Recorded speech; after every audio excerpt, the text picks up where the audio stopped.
ደግሞ በሰው ተመስሎ ያድናል። አቻሪ ጃማ በጣም አቻሪ እኔ አላቅም። በቃ ማለት ቃላት ያጥሩኛል። ከሞት አፋፍ ላይ ያዳነኝ ይመስለኛል። ዛሬ የተወዳጇ ድምፃዊት ቬሮኒካ አዳነ ልደት ነው። ቬሮኒካ አዳነ የ31 ዓመት የልደት ቀኗን እያከበረች ሲሆን የቀን እረኛ የሌሊት ጠባቂ ቅዱስ ሚካኤል። ሰላም ውድ ተከበራችሁና የተወደዳችሁ የዚህ ቻናል ቤተሰቦች እንዴት ናችሁ? ሰሞኑኛ ወቅታዊ አነጋጋሪ የሆነ ጉዳዮችን ይዤላችሁ ቀርቤያለሁ። ታዲያ ቤተሰቦች ለቻናላችን አዲስ ከሆናችሁ ቻናላችንን ሰብስክራይብ፣ የምንለቃቸውን ቪዲዮዎች ላይክ ያደርጋችሁ አብሮነታችሁን አሳዩን።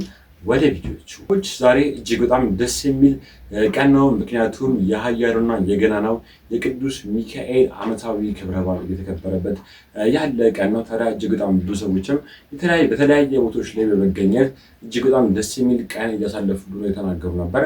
እስኪ ደግሞ ቅዱስ ሚካኤል ማለት ለኛ ለኦርቶዶክሳውያን ምንም ማለት ነው? ይህን ቪዲዮ የቀን እረኛ የሌሊት ጠባቂ ቅዱስ ሚካኤል። ዛሬ ሰኔ 12 ቀን ቅዱስ ሚካኤል ቅድስት አፎሚያን ከዲያብሎስ መንጋጋ የጣለበት እንዲሁም የባህራንን የሞትን ጦማር ቀዶ ሰርግ ያደረገበት ዕለት ነው። ቅድስት ቤተ ክርስቲያናችንም ልጆቿን ሰብስባ በዓልን ሰርታ በታላቅ ድምቀት ከዓመት ዓመት ታከብረዋለች።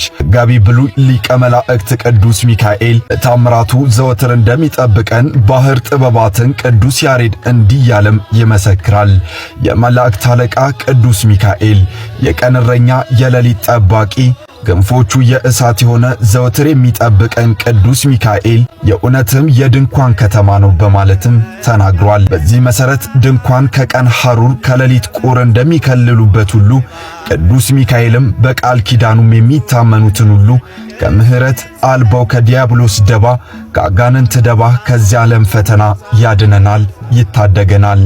እንኳን ለሊቀ መላእክቱ ለቅዱስ ሚካኤል ዓመታዊ በዓል በሰላም በፍቅር አደረሳችሁ።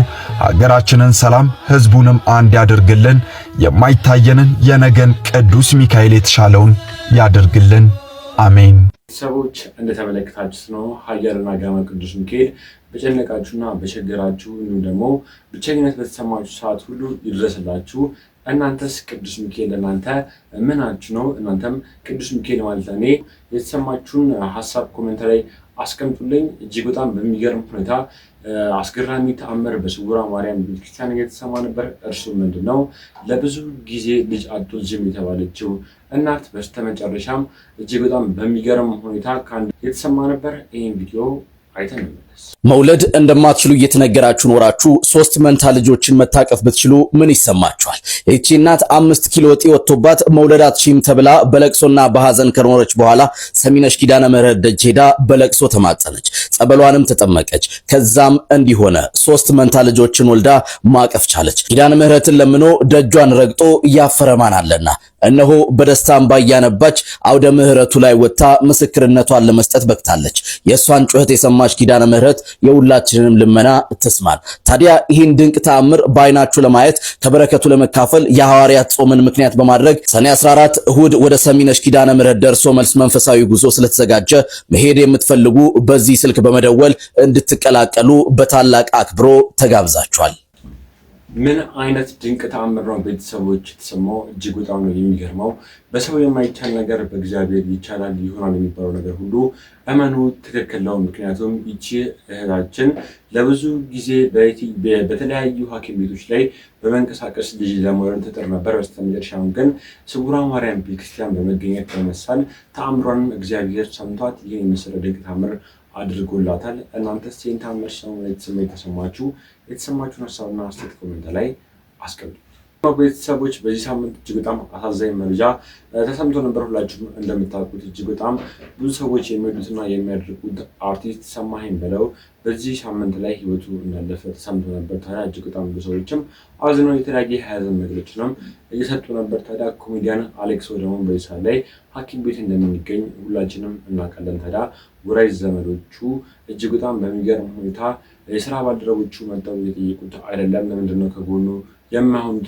እንደማንኛውም አርቲስት አሌክስ ብቻውን ያቀረ ያከለ እየተሰማ ነው ያለው ነበር። ይሄን ቪዲዮ አይተን እንመለስ። የዋሸው እንደ ፕሮግራም አዘጋጆችን ስለ አሌክስ መጠየቅ የምፈልገው ነገር አለና ይሄን ቪዲዮ ሼር፣ ኮፒ ሊንክ፣ ሪፖስት አድርጋችሁ ለዋሻው እንዴ ፕሮግራም አዘጋጆች አደርሱልኝ ዘንድ ጠይቃችኋለሁ።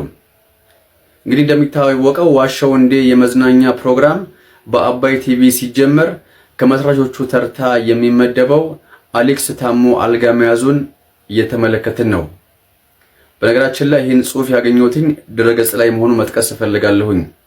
ታዲያ የዋሻው እንዴ አባሎችን መጠየቅ የምፈልገው አንተ ትብስ የተባባሉለት ለመኝታ ካልሆነ በቀር ውሎና ምሽታቸው በያ የተባባሉ የግል መጠሪያ ስያሜን እስኪያበጁ የወዳጅነት ጥጋቸውን ያስመሰከሩበት የዋሻው እንዴ አዘጋጆች ከዕለታት በአንድ ቀን ላለመግባባት ተግባብተው እቃቃ ፈረሰ ዳቦ ተቆረሰ ሆነና ነገሩ የወዳጅነት መረባቸው ተበጥሶ አሌክስ ከአባላቱ ራሱን ቀንሶ ወይም ደግሞ ቀንሰው ፕሮግራም አቅራቢነት ከራቀ ከወራት በኋላ በእጅጉ ታሞ አልጋ የያዘ ቢሆንም ከደጉ ጊዜ ይልቅ ክፉ ጊዜን የቆጠሩ በሚያስመስል መልኩ ፍልፍሉ በታመመ ጊዜ እኔ ለታመመልህ እኔ ለሞትልህ በሚያስመስል መልኩ በሁሉም አቅጣጫ ተረባርበው የአምላክ ምሕረቱ በእርሱ ላይ ተገልጾ ወደ ስራው ሲመለስ አንተ ትብስ ሲባባሉ የነበሩት የዋሻው እንዴ የፕሮግራም አዘጋጆች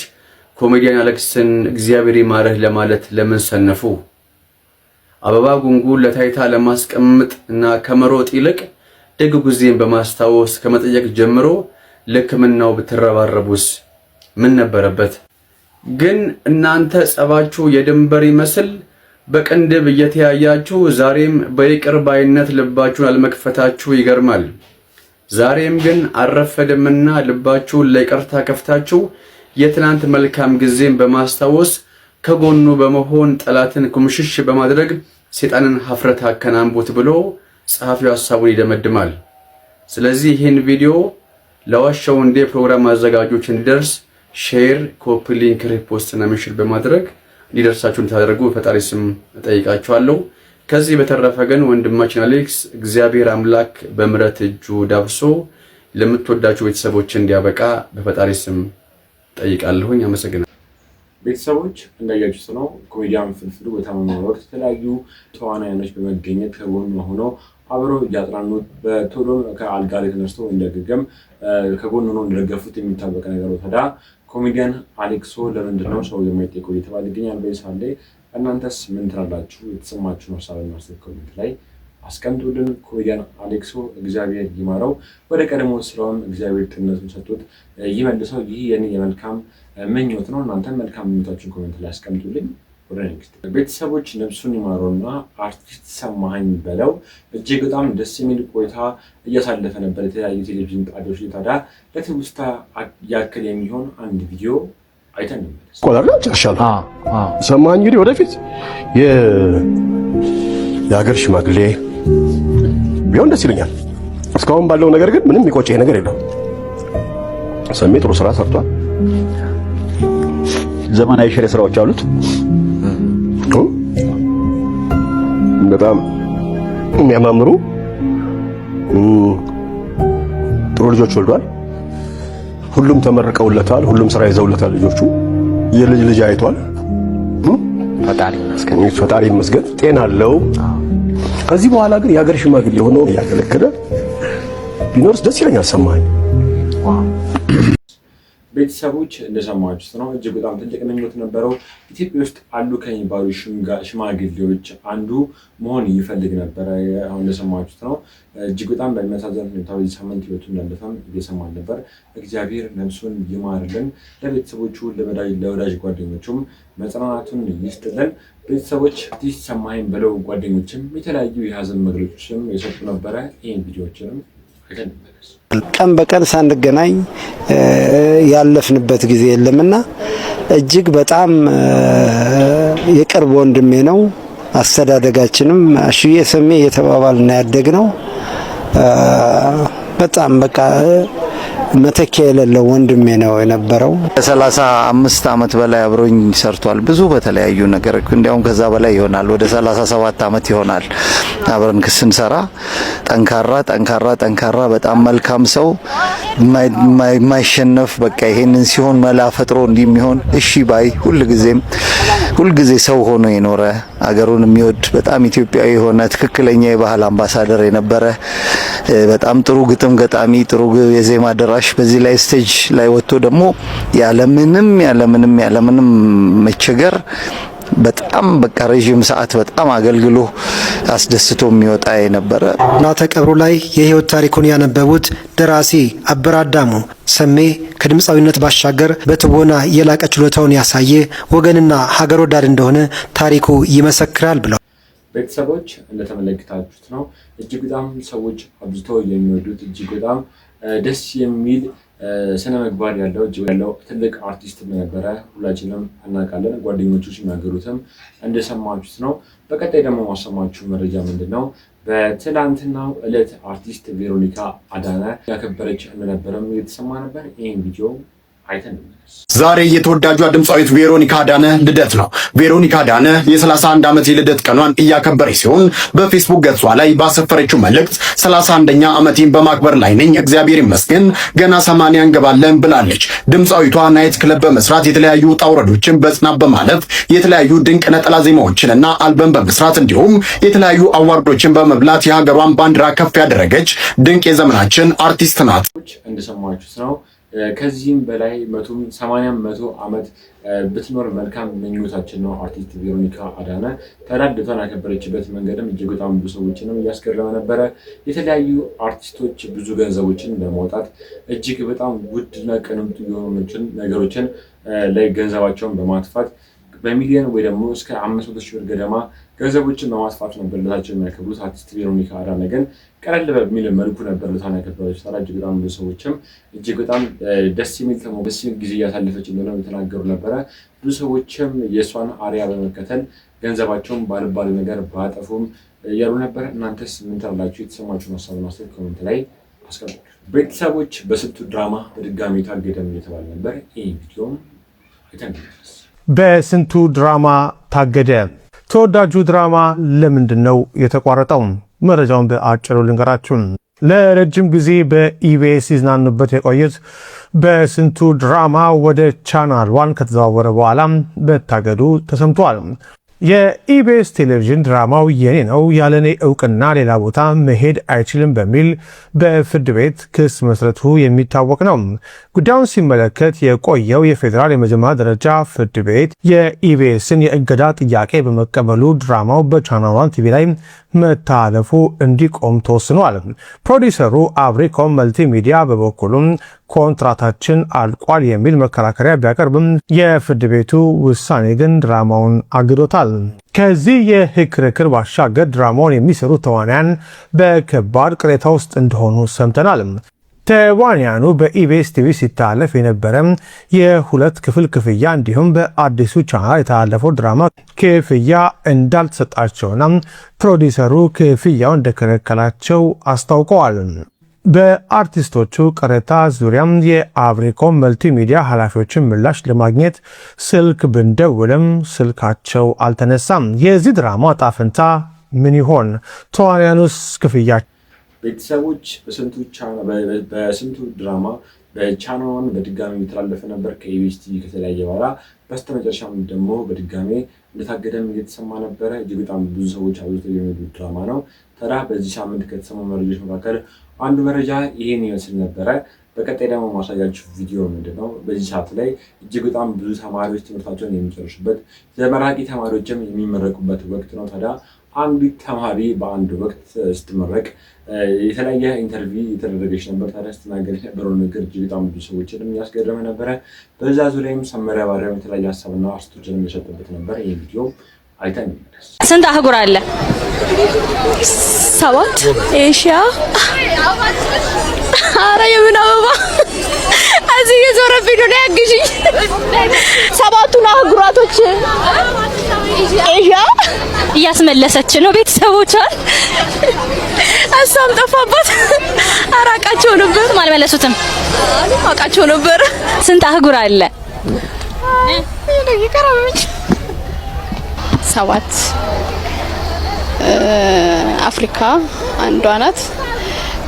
ሳውዝ አፍሪካ፣ ኤሽያ ምናምን እንደዛ ነው። 7 ናቸው።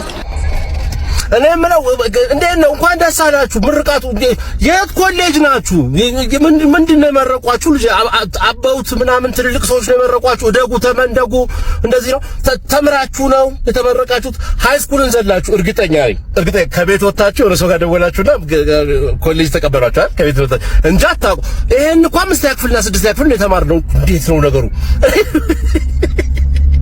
አፍሪካ ነች ደቡብ አፍሪካ አለች እንትን መካከለኛው አፍሪካ ማለት ባይዞይ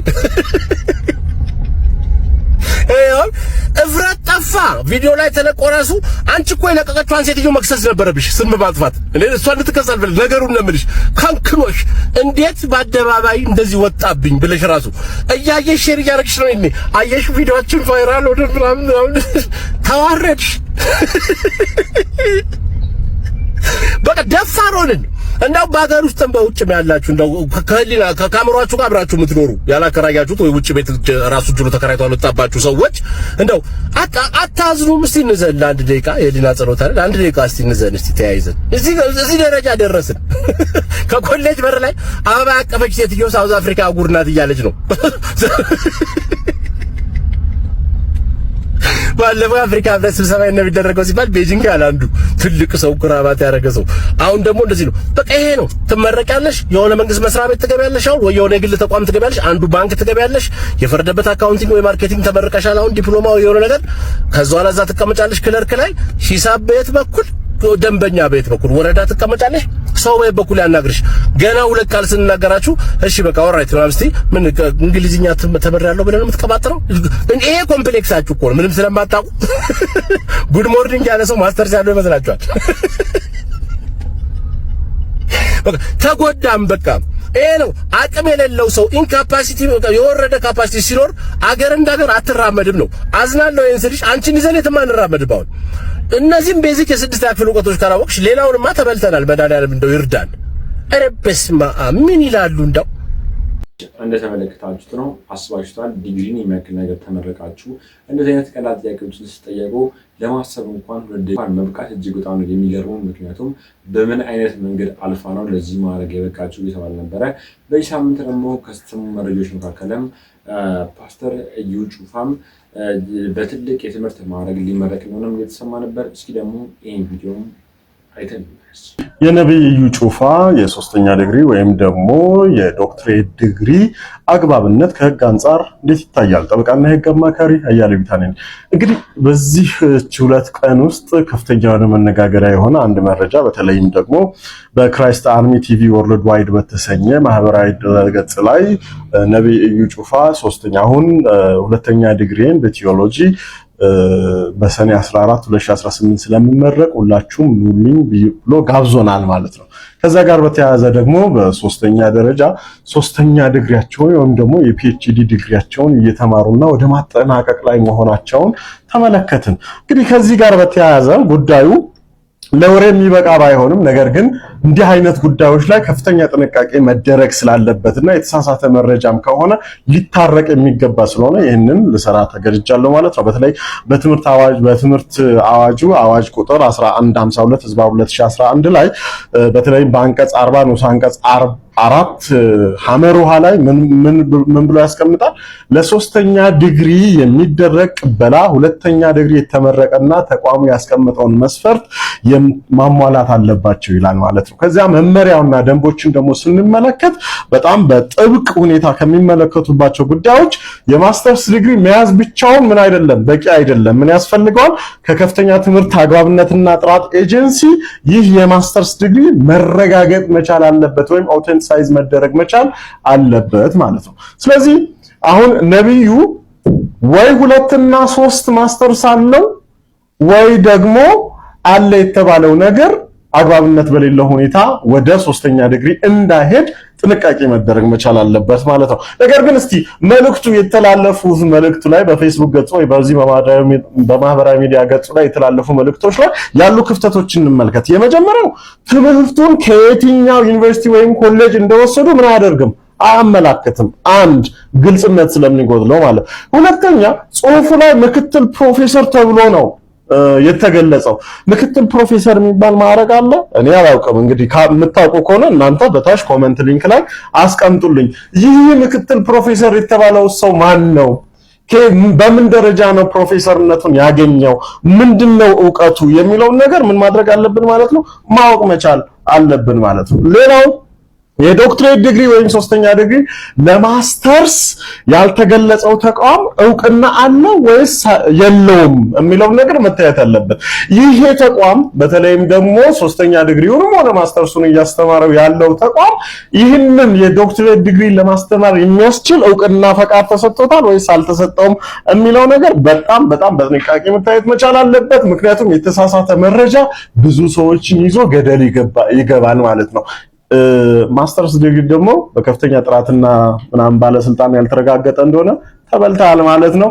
ከህግ አንፃር እንደሰማችሁት ነው የተለያዩ የትምህርት ደረጃዎች አሉ። ታዲያ ይሄን የመሰለ የትምህርት ደረጃ ደግሞ ሂደቱ ከሁለት ማስተርስ ያለው ሰው ነው ወደ ቀጣዩ የትምህርት እድገት የሚሄደው የተባለ ነበር። እናንተስ ምን ትላላችሁ? የተሰማችሁን ሀሳብና አስተያየት ኮሜንት ላይ አስቀምጡልኝ። ወደ ኔክስት አርቲስቶቹ ራሳቸው የተለያየ ሰርጀሪ ያደረጉ ይገኛሉ። ታዲያ እጅግ በጣም ብዙ ሰዎችንም ያስገረሙ ይገኛሉ ያለች ነበር። የሊያሾ ንግግሮችንም ሰምተን እንመለስ። ታውቃላችሁ ቂጧን ምናምን እንዲሳተቁ ተጣመመ ጋይስ ጠፋች። እኔ ወደ ቀምን ብያቸዋለሁ። ከሆነ ጊዜ በኋላ ሴሌብሪቲዎቻችን ቂጣቸውን የተሰሩ ሰዎች ሎጊን ብለው ነው ከሶሻል ሚዲያ የሚጠፉት አላልኳችሁም ብያለሁ። ትዝ ይላችኋል ጋይስ፣ ትዝ ይላችኋል። ሎጊን እያሉ ነው እስኪ ተስተካክለው እስኪመጡ ድረስ ሎጊን ብለው ይጠፋሉ ከሶሻል ሚዲያ ሎጊን ይላሉ። እና ጋይስ አንዷ ተጣመመ አሉ ተጣመመ ተዛናፋ ሎጋውት ሎጊን ያው ሴም የኔ ፍቅር ሎጊንም ሎጋውትም ሴም ሎጊን ሎጋውት ሶሪ ሎጋውት ነው ሶሪ ይቅርታ ሎጊን ሲሉ ይገባሉ ያለ መማር አረጉት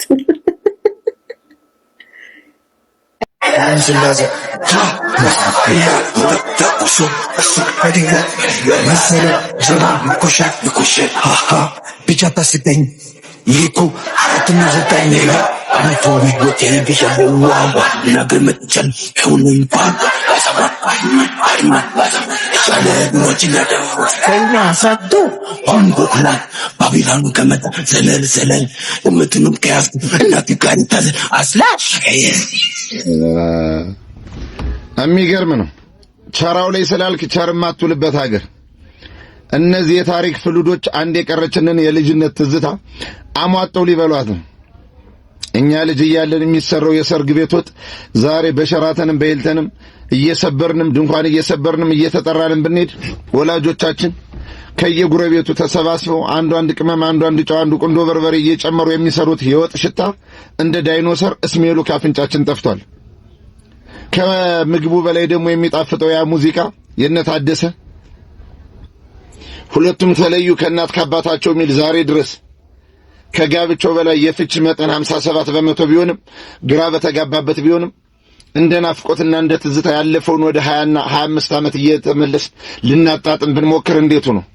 በሮሽ ኪለር መጥፋት ሲኖርባችሁ ፒዛና በርገር እየበላችሁ እየኖራችሁ ያላችሁት ኤአይ ትውልዶች አንድ የቀረችውን የታሪክ ማህደር ደረማምሳችሁ ልታጠፏት ነው።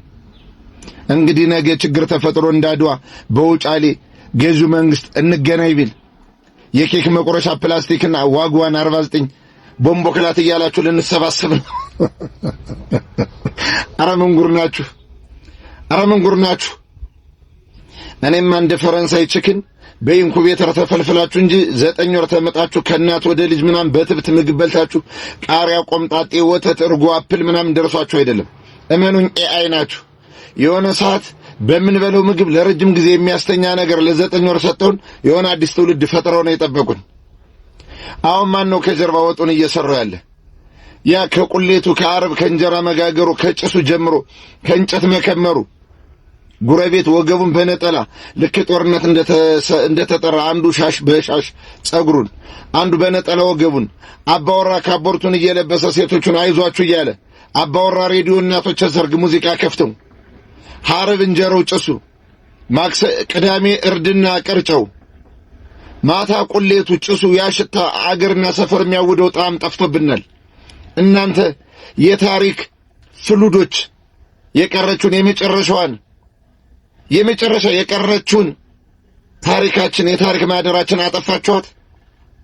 አሁን ከእናንተ ጋር ነው እንግዲህ 120 130 ሚሊዮን እየተባልን እንደ ቻይና 200 300 ሚሊዮን ሞላን የምንባለው።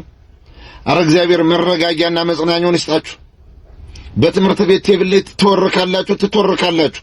ቶርካኖ ቶርቻ የሚባል ነገር አላፈንድዳችሁ። ዛሬ ደግሞ ሰርጋችሁን እንደ ሀብታም አጥር ይብረት አስተኔ ሳይሆን ብረት አስተኔ ሆናችሁ ባልና ሚስት ጭራሽ ስትሳሳሙ ደማችሁ ኦና ኤፕላስ ከሆነ እንዝረታለሁ። እሱንም እግዚአብሔር ይሁናችሁ። እንዳለ እንደ ሀብታም አጥር እስከ ላይ በሽቦ ተተብትባችሁ መጣችሁ። የሰንሰለት ዳንቴል ሰርታችሁ ጭራሽ የኬክ መቁረሻ ይዛችሁ ዋጓን ቦምቦክላት ልትወጋጉ ነው። ምን አስቸኮላችሁ? እንኳን እናንተ እንደ ባንክ ቤት ሰራተኛና እንደ ኢንሹራንስ ሰራተኛ ካራባት እንደሚሞት ሰው እስካንገቱ የታጠቀ ምሳ ሰዓት ወጥቶ ቆቆርና የበየአይነት ቅርጫ የሚበለው ኢንሹራንስና የባንክ ሰራተኛ በጽሞናና በብድር በቀበሌና በሸማቾች በደሮና በዘይት እርዳታ እንኳን የተጋባው ማህበረሰብ 57 እና 60 በመቶ ደርሷል ፍቹ። እንኳን የኬክ መቁረጫ እስናይፍ እንዲህ ቢላ ይዛችሁ ተወጋግታችሁ እግዚአብሔር ይሆናችሁ። አንድ ነገር የገባኝ ቸራው ላይ ስላልክ ቸራቱልም እመቤቴ ትሆነን እናንተ የታሪክ ሮች ኪለሮች የታሪክ ፍሉዶች። ገብረየስ ነኝ። ኮፒ ሊንክ ሼር አድርጉ። የወጥን ጣዕምና የሙዚቃን ጣዕም አጥፍተው ትዝታችን ጁቴ ለሚበሉን አዲሱ የኢንኩቤተር ትውልድ ኤአዮች መልካም ቀን ተመኘው። እመለሳለሁ። ሰዎች ሊያሾ ስትናገር እንደሰማችሁት ነው። የተለያዩ አርቲስቶች በዚህ ሰዓት ላይ ራሳቸው ላይ ትልቅ ቀዶ ጥገና እያደረጉ ሰውነታቸውን እየለወጡ ይገኛሉ። የተለያዩ አርቲስቶችንም እየተነሱ ነበር። ለማንኛውም ቤተሰቦች ለዛሬ ይላቸውን ቪዲዮ ምን ይመስላሉ? በቀጣይ እናንተን ቁም ነገር ያስጨብጣሉ ሐሳብና አስተያየቶችን ለወጣሉ የማስፋቸው ቪዲዮችን ይላችሁ እመጣለሁ። ስላዳመጣችሁኝ አመሰግናለሁ። ቴንክ ዩ